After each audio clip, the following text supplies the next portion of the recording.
Did you ever have this experience where you're not feeling well and you want to go talk to somebody? You go there, you try to express whatever you're feeling, and then the only thing that you hear from the other person is they just start giving you advice. Like they tell you, okay, well, maybe you can try this. Maybe you can do this. How about this? Or no, that's not true. No, you shouldn't feel like that. No, like, did you ever get this response where they're going completely against what you're feeling and you're just left sitting there like, this is not what I want. I just feel bad and I would like to share it with somebody and I would like them to make me feel understood. Now, I've had this experience many times where I just didn't feel understood in my feeling and somebody just started giving me advice and telling me what to do.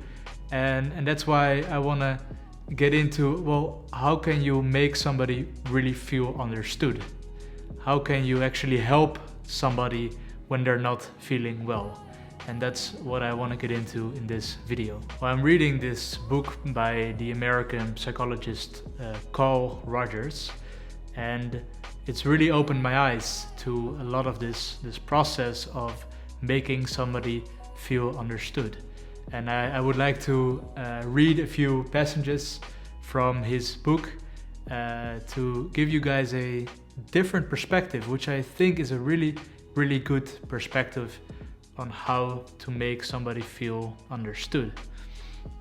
So he says, the process of change occurs when a client experiences himself as being received, welcomed, understood as he is.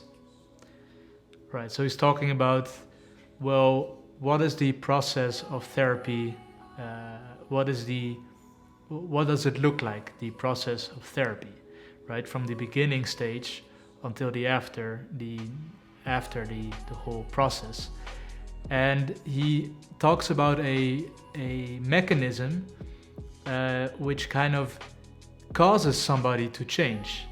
And according to him, this mechanism is when somebody feels understood, when somebody experiences themselves as being received, as being welcomed, as being seen for what he or she is. Right, so that means that if somebody comes to us and they might have a problem and they're not feeling well, then it's really important to, first of all, see them in the situation that they are. Right? Take a moment to really acknowledge the situation that they are in, to see them, to see their pain, to see their struggle, and to also make them feel like they are welcome, they are received.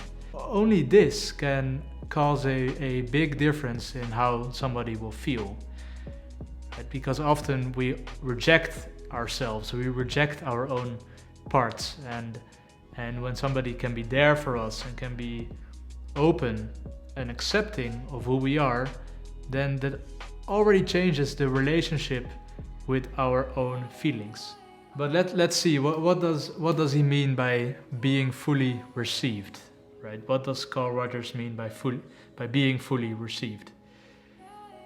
Now I'm quoting, by this I mean that whatever his feelings, fear, despair, insecurity, anger, whatever his mode of expression, silence, gestures, tears or words, whatever he finds himself being in this moment, he senses that he is psychologically received, just as he is by the therapist. There is implied in this term the concept of being understood, empathically, and the concept of acceptance. Now, of course, he is talking about the therapist, but this isn't really restricted to therapy only.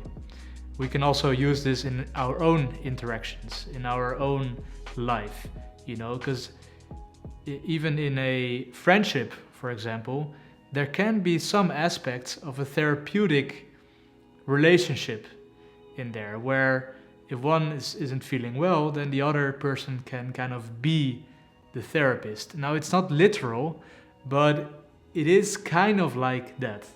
And or in a romantic relationship, right? You know, sometimes you just have to be there for the other person.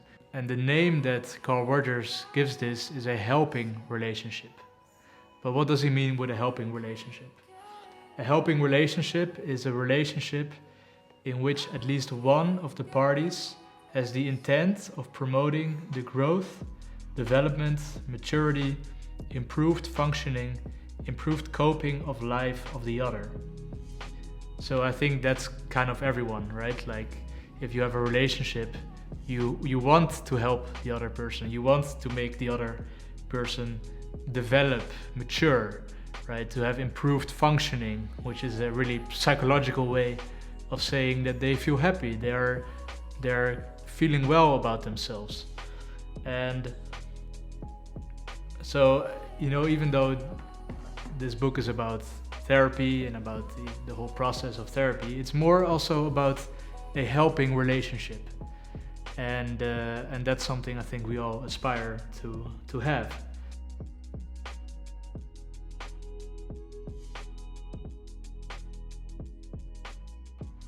Then he goes on and he talks about 3 conditions of a helping relationship. And the first condition is to be congruent, to have congruence. And that means that you are what you are. You don't have a mask. You don't. There's no acting. There's just you're genuinely yourself. You're real, right? Just whatever you feel, whatever you are in that moment is also the thing that you express. So yeah, that's what they call congruence. Now the second aspect of a helping relationship is a warm, positive acceptance of the other, which means that you kind of have these positive feelings that you're giving. It's kind of like you're giving a caring, loving attitude to the other person. And there's no condition, so it's not like I'm only going to be like this when you are like this. No, it's an unconditional kind of positive regard for the other person. And then the third one is the empathic understanding. And that means that you really try to sense what the other person is experiencing in that moment. And that you're also communicating it to the other person, right? So you're really understanding what the other one is feeling in that exact moment. And you're also communicating it. You want to make the other person feel understood. And the only way to do that is by communicating that what you know is, you know what they are feeling, right? You really understand what they are feeling. To summarize, you have the congruence, which means that you're real. Whatever you feel is what you express. There's no mask, there's no facade. It's just you are feeling that this is who you are. Then the second one is where you just have a warm, positive acceptance of the other. And the third one is where you have this empathic understanding of the other, where you communicate to them that you understand them. But then if you look at the details, like the real, like what can we do, or what can I say, for example, then I have some tips for you. And this is something I also learned some time ago, which was kind of an eye-opener for me, because in all honesty, I had difficulty being empathic to others, right? I had difficulty showing warmth. Like if somebody is sad or somebody is crying, the natural response can be to kind of not want to deal with that. Like you kind of want to do something else. You don't want to deal with these negative emotions. So it can be difficult to actually make room for somebody who is feeling that in that moment. Or like something like, okay, what do I say? What can I even say? Right? And now I have this understanding, okay, let's make them feel understood. Let's really try to understand another person.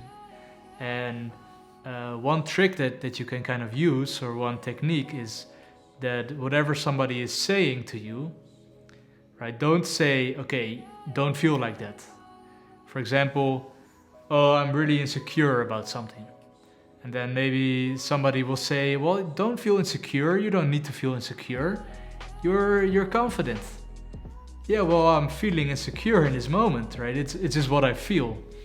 So what would be better if is that other person would say, okay, so you're feeling insecure. And then maybe I would say, yeah, I just don't know what to do. I just don't know if I'm capable of doing that. And then they might say to me, okay, so sometimes you just don't feel like you're capable of doing that. I say, yeah, I just don't feel like I'm confident enough.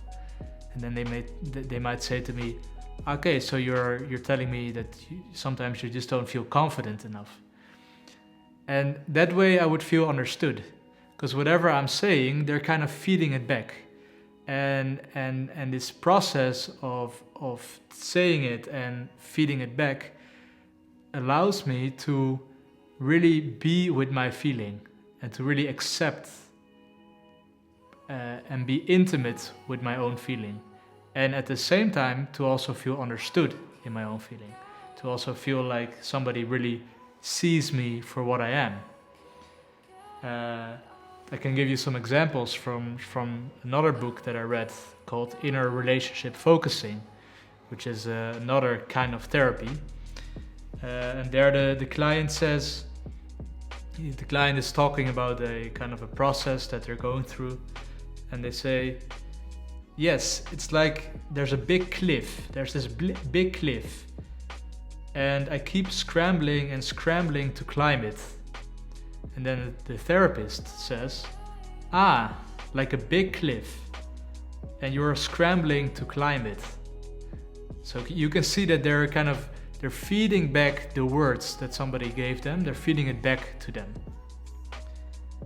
Or the client, another interview, the client said, there's a kind of a dark, heavy sadness in my chest. And I don't want to go there. And then the therapist replies, you're sensing something in your chest that feels sad. And you're sensing something not wanting to go there.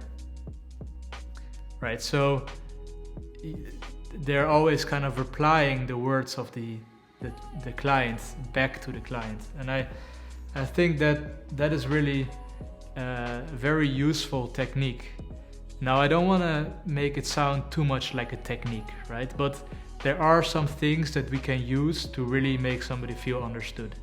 And if you don't know what to say, if you don't know what to say to somebody, this might be a very useful thing that you can do to make somebody feel understood.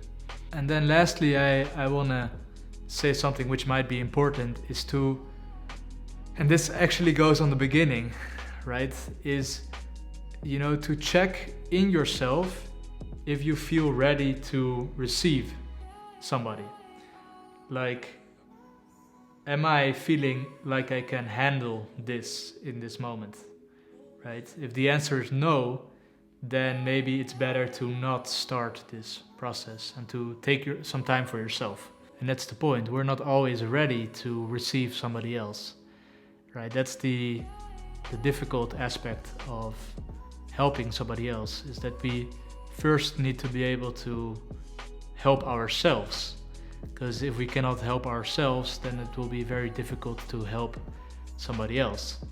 And I have one last passage from Carl Rogers. Quote, if I can be sensitively aware of and acceptant toward my own feelings, then the likelihood is great that I can form a helping relationship toward another. Now, acceptantly to be what I am in this sense, and to permit this to show through to the other person, is the most difficult task I know and one I can never fully achieve. But to realize that this is my task has been most rewarding, because it has helped me to find what has gone wrong with interpersonal relationships which have become snarled and to put them on a constructive track again. It has meant that if I am to facilitate the growth of others in relation to me, then I must grow. And while this is often painful, it is also enriching.